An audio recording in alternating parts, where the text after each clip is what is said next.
Nos anos 1970, o país crescia 10% ao ano. Parecia questão de tempo virar potência. Aí virou a década de 80 e o Brasil entrou em colapso. Nos anos 2000, o boom das commodities deu uma nova chance, um novo respiro. Lula estava em capa de revista americana como o cara mais popular do mundo. E o Brasil era o queridinho dos investidores. Aí virou o governo Dilma. E de novo, colapso. Isso não é azar, isso é um padrão. E esse padrão tem uma explicação. Só que a explicação real nunca é a que você ouve no noticiário. Não é o governo A, o governo B, não é só a corrupção, não é o povo que não trabalha. É algo muito mais estrutural, muito mais profundo e que envolve uma aliança que existe há décadas entre pessoas que parecem se odiar na superfície, mas que na prática precisam uma da outra para sobreviver. Nesse vídeo vamos entender 3 coisas. Primeiro, por que o Brasil chegou pertíssimo de virar um país rico e parou no meio do caminho. Segundo, quem são as pessoas e os grupos que lucram com o Brasil parado e como eles se protegem quando alguém tenta mudar? E terceiro, o que isso custa para você no bolso todo dia sem que você nem perceba?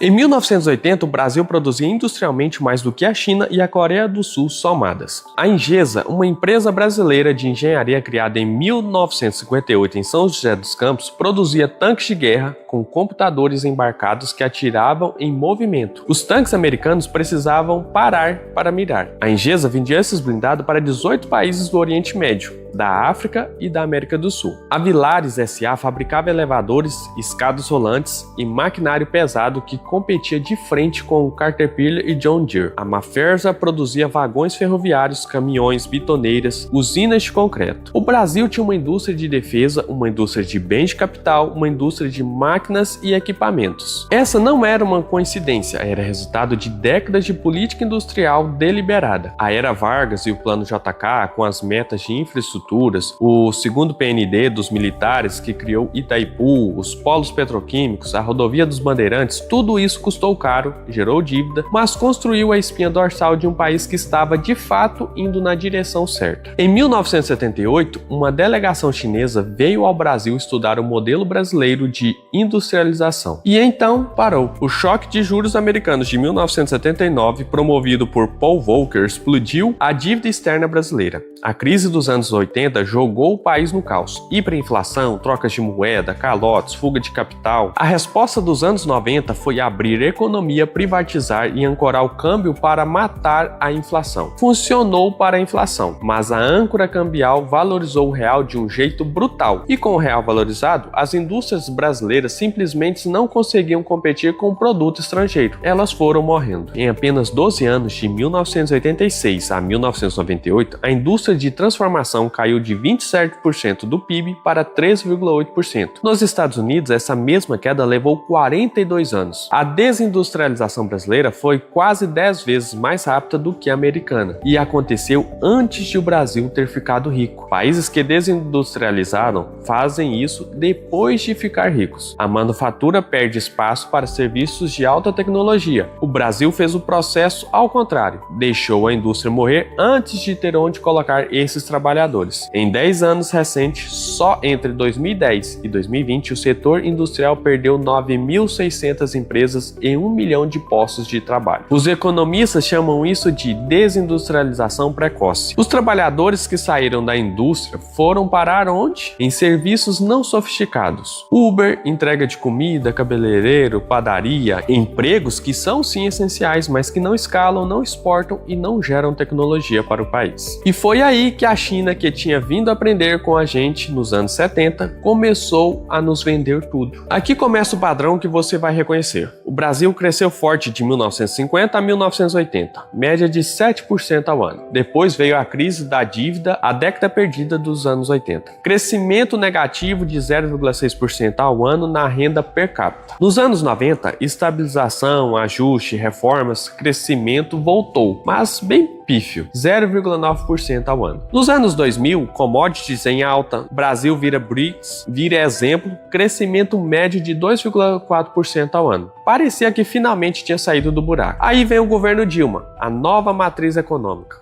o gasto desenfreado entre 2007 e 2017, crescimento médio de 0,6% ao ano, a economia encolheu 6,8% em 2015 e 2016 combinados. Bolsonaro, depois Lula novamente. O PIB cresceu bem em 2023 e 2024, puxados por gasto público, mas em 2025 já desacelerou. Crescimento, gasto excessivo, crise fiscal, estagnação. Crescimento, gasto excessivo, crise fiscal, estagnação. Crescimento, gasto excessivo, crise fiscal e estagnação. Já aconteceu 3 vezes em 70 anos e está acontecendo novamente. Por que não para? Quando a gente fala de privilégios no Brasil, a maioria das pessoas pensa em corrupção. Um político roubando, um empresário comprando contratos. E isso, é claro, existe. Mas o problema vai muito além da corrupção eventual. Existe uma aliança estrutural. Grupos de interesse que juntos bloqueiam qualquer mudança que ameace o status quo. De um lado, parte do funcionalismo público são 53.500 servidores ativos e inativos no Brasil que recebem acima do teto constitucional, que é de R$ 46.366 por mês. Nos 12 meses, entre agosto de 2024 e julho de 2025, o Brasil gastou 20 bilhões em super salários. Para ter noção, o segundo país que mais gasta com isso é a Argentina. O Brasil gasta mais de 20 vezes o que a Argentina gasta. É mais que o dobro dos Estados Unidos, da França, do Reino Unido e da Itália somados. Como isso acontece? Penduricalhos, gratificações, auxílios. Um juiz federal tem direito a auxílio moradia mesmo que tenha imóvel próprio. Se for casado com outro juiz, os dois recebem, cada um com seu auxílio. É literalmente projetado para contornar o teto constitucional. Esse não é um problema de uns poucos malandros, é o funcionalismo normal do sistema. Do outro lado da aliança, parte do empresariado brasileiro. Não os pequenos empreendedores, esses sofrem tanto quanto qualquer trabalhador comum. Mas um setor específico do empresariado que aprendeu a sobreviver não competindo melhor, mas conseguindo proteção do Estado. Crédito subsidiado do BNDES, isenções fiscais setoriais, proteção tarifária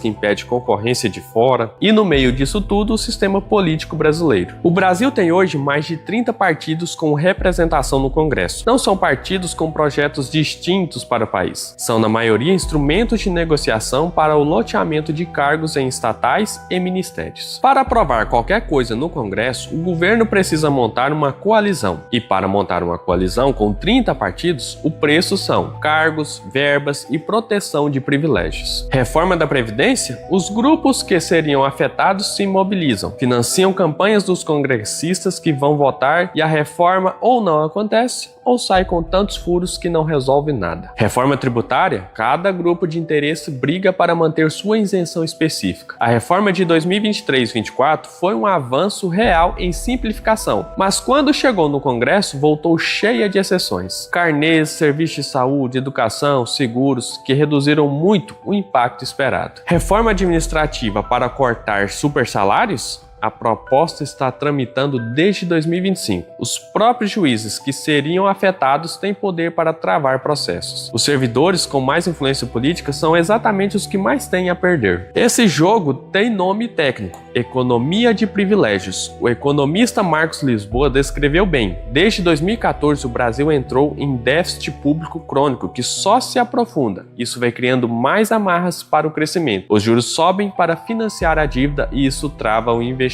Agora, tudo se encaixa. O ciclo não é acidente, é o resultado natural de como o sistema funciona. Na fase de crescimento, o governo tem folga fiscal. A pressão dos grupos de interesse aumenta. Cada um quer sua fatia maior. O gasto público cresce, os privilégios se aprofundam. Na fase da crise, as contas não fecham. O governo corta investimento em infraestrutura, saúde e educação, porque esses são gastos sem lobby forte o suficiente para se proteger. Os privilégios ficam intocáveis. Na fase de estagnação, a economia para de crescer, a população fica mais pobre, os grupos de interesse brigam mais ferozmente pelo que sobra. E quando finalmente aparece uma janela de crescimento, commodities em alta, algum boom externo, o ciclo recomeça tudo do zero. Paulo Gala e André Roncaglia resumem bem: o Brasil parou de aprender. Não perdemos a capacidade de crescer por falta de recursos naturais, por falta de gente, por falta de potencial. Perdemos porque toda vez que chegamos perto do ponto de virada, o sistema puxa de volta para o estado de equilíbrio que interessa a quem está bem posicionado.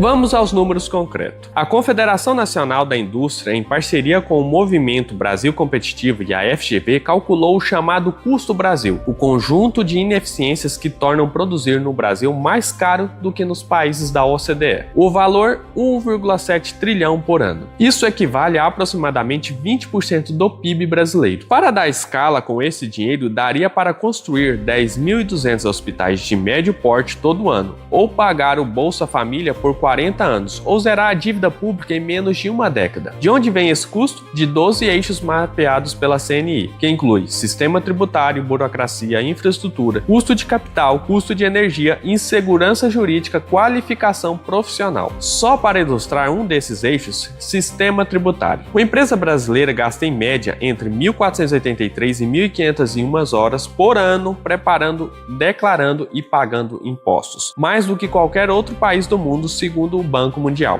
A média da OCDE é 155 horas, a do Brasil é quase 10 vezes maior. Não estou falando que o imposto é alto demais, isso é outra discussão. Estou falando que só o processo de pagar o imposto, o trabalho burocrático, consome quase 1 mês e meio de trabalho de um contador por ano, só para cumprir a obrigação de existir como empresa. Isso não é custo do governo, é custo seu. Quando uma empresa gasta 1.500 horas com burocracia tributária, esse custo vai para o preço do produto que você compra. Aqui tem um dado de 2025 que precisa ser dito. As normas aprovadas entre 2023 e 2025 acrescentaram 146,9 bilhões por ano ao custo Brasil, segundo o estudo da Federação das Indústrias. No momento em que o governo deveria estar reduzindo o custo de produzir no Brasil, ele aprovou regulamentações que somaram quase 150 bilhões de novos encargos anuais à economia. O Brasil é o único país do mundo que consegue aumentar o custo Brasil mesmo quando todo mundo sabe que o custo Brasil existe. Tem uma ironia cruel aqui. Os privilégios do topo, super salários, aposentadorias milionárias com 13 anos de serviço, créditos subsidiados para a empresa com lobby forte, são pagos por quem não tem privilégio nenhum. O livro O Flagelo da Economia de Privilégios, o qual usamos como referência para esse vídeo, mostra isso com clareza. O Brasil sempre teve um mecanismo de transferência do custo para quem não tem proteção. Na era da hiperinflação, era o imposto inflacionário, que incidia proporcionalmente mais sobre os mais pobres que não tinham como proteger a renda. Hoje, com a dívida pública crescendo, o mecanismo mudou de forma, mas a lógica é a mesma. São os jovens que vão pagar a conta às próximas gerações. A renda per capita média do brasileiro chegou a 2.316 em 2025. Em termos reais, é crescimento, mas o crescimento médio da renda per capita desde 1980 tem sido de apenas 0,6% ao ano. Com essa taxa, para dobrar a renda per capita do brasileiro, levaria 115 anos. 115 anos. Seus filhos, os filhos dos seus filhos, os filhos dos filhos dos seus filhos, nenhum deles vai chegar perto de um país de renda alta no ritmo em que estamos. Em 1960, a renda per capita do Brasil era 50% maior do que a da Coreia do Sul. Em 2000, a Coreia tinha o dobro da renda do Brasil. Pensa bem, em 40 anos, um país que era mais pobre que o Brasil foi lá na frente, passou por nós e hoje está no clube dos países ricos. O que a Coreia fez de diferente? Protegeu a indústria, mas com contrapartida de desempenho em exportações. Criou banco de desenvolvimento para setores estratégicos, investiu em educação técnica e o mais importante, quando os grupos de interesse tentavam capturar o Estado, havia uma elite burocrática forte o suficiente para dizer não. O Brasil fez as políticas industriais, mas sem a contrapartida. Subsidiou, mas sem cobrar desempenho. Criou o BNDES, mas o crédito foi para quem tinha mais influência política, não para quem tinha o melhor projeto. O resultado?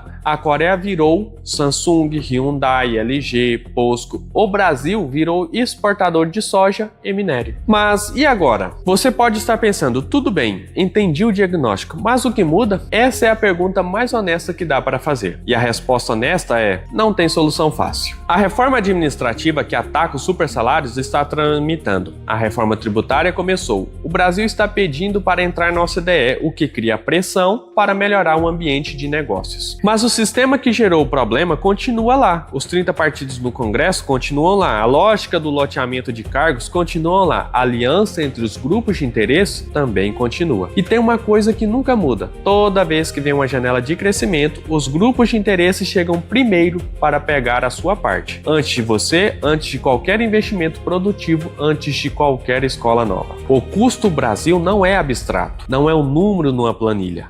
É o preço que você paga a mais no supermercado. É o hospital que não foi construído. É o filho que não vai ter a mesma chance que o filho de um servidor que ganha 80 mil por mês com penduricalhos. A pergunta que eu deixo para você é essa: em qual ciclo você acha que estamos agora? Crescimento com a conta chegando ainda ou já começou a crise? Me conta aqui nos comentários, e se você curtiu o conteúdo desse vídeo, não se esqueça de dar o like, e se ainda não se inscreveu, se inscreva aí no canal e até o próximo.